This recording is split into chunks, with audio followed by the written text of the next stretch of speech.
انہوں نے لکھا ہے اللہ تعالیٰ آپ کی محنتوں کو قبول فرمائے اور آپ کی عمر عزیز میں برکت عطا فرمائے، لیکن ایک اہم مجمع کو آپ سے مستفید ہونے کا موقع ملتا ہے۔ میرا سوال ایسٹرالوجی اور پامسٹری سے متعلق ہے، خصوصاً ہاتھ دکھانا کیسا ہے؟ آیا یہ اسلام میں قطعاً ممنوع ہے یا گنجائش ہے؟ آج کل اخبارات میں ایک اشتہار کثرت سے نظر آتا ہے کہ شمالی علاقہ جات میں کے سابق چیف کمشنر کو اپنا ہاتھ دکھائیے، اور اس میں بعض لوگوں کے قول بھی درج ہوتے ہیں کہ میں نے اپنا ہاتھ دکھایا اور میری زندگی بدل گئی۔ تو کیا ایسا کرنا یعنی اپنی زندگی میں پروفیشن کے حوالے سے رہنمائی لینا درست ہے یا نہیں؟ دیکھیے، یہ ایسٹرالوجی اور پامسٹری، جنہیں ویسے بھی آکلٹ سائنسز کہا جاتا ہے آج کل کی اصطلاح میں بھی، ان کے بارے میں ہمارے دین کی تعلیم یہ ہے کہ اگرچہ یہ نہیں کہا گیا کہ ان میں کوئی حقیقت نہیں ہے، لیکن ان میں دلچسپی لینے سے سختی سے منع کیا گیا۔ بعض چیزیں ہوتی ہیں جن میں تاثیر ہوتی ہے، مثلا جادو ہے، اس میں تاثیر ہے، جادو برحق ہے، لیکن حرام ہے۔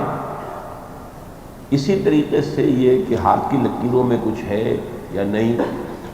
یا یہ کہ ستاروں کے معاملے میں، لیکن یہ کہ اس کی نفی تو میرے علم میں نہیں ہے کہ اس کی کوئی حقیقت نہیں ہے، لیکن یہ میرے علم ہے کہ حضور نے سختی سے منع کیا ہے اور فرمایا ہے کہ جس شخص نے کسی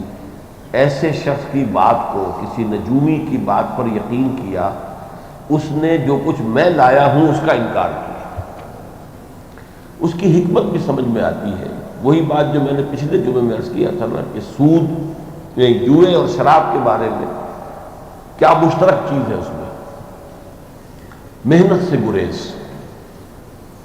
اسی طریقے سے یہ جو ہے اس طرح کی چیزیں، یہ بھی انسان کو اصل محنت، اس سے بچنے کے راستے دکھانے والی ہوتی ہے۔ وہ ہاتھ دکھا کر کام بن جائے، کوئی وہ ستاروں کی چال سے کوئی سلسلہ ہو جائے، اس کے بجائے اپنی دونوں آنکھوں سے راستہ دیکھیے۔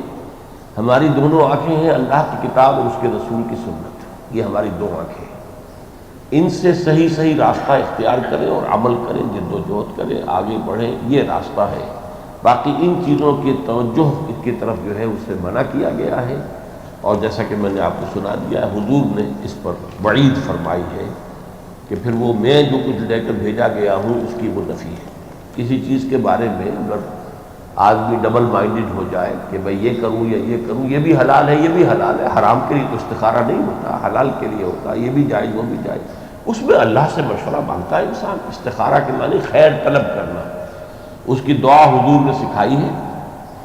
اور ایسے سکھائی ہے کہ صحابہ کرام فرماتے ہیں کہ حضور نے ہمیں اس طرح دعا استخارہ سکھائی جیسے قرآن سکھایا، یعنی اتنے اہتمام کے ساتھ۔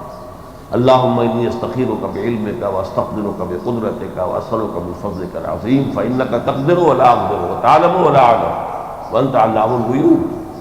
اے اللہ، میں تیرے علم سے خیر کا طالب ہوں، تیری قدرت ہی سے چاہتا ہوں کہ مجھے بھی کوئی طاقت مل جائے،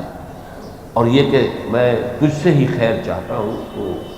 اس لیے کہ تو جانتا ہے میں نہیں جانتا، تجھے طاقت حاصل ہے، مجھے کوئی طاقت حاصل نہیں ہے۔ پھر اس کے بعد یہ کہ اللہ اگر فلاں کام میرے حق میں تیرے علم میں بہتر ہے دین اور دنیا کے اعتبار سے، تو پھر اسے میرے لیے آسان کر دے اور میرا دل بھی اس کے لیے کھول دے، اور اگر فلاں کام تیرے علم میں میرے لیے مضر ہے دین کے اعتبار سے اور آخرت کے اعتبار سے، تو پھر اسے مجھ سے دور کر دے اور مجھے اس سے دور کر دے، اور میرے دل کو بھی مطمئن کر دے کہ اس پر کہ یہ بات جو ہے وہ صحیح نہیں ہے۔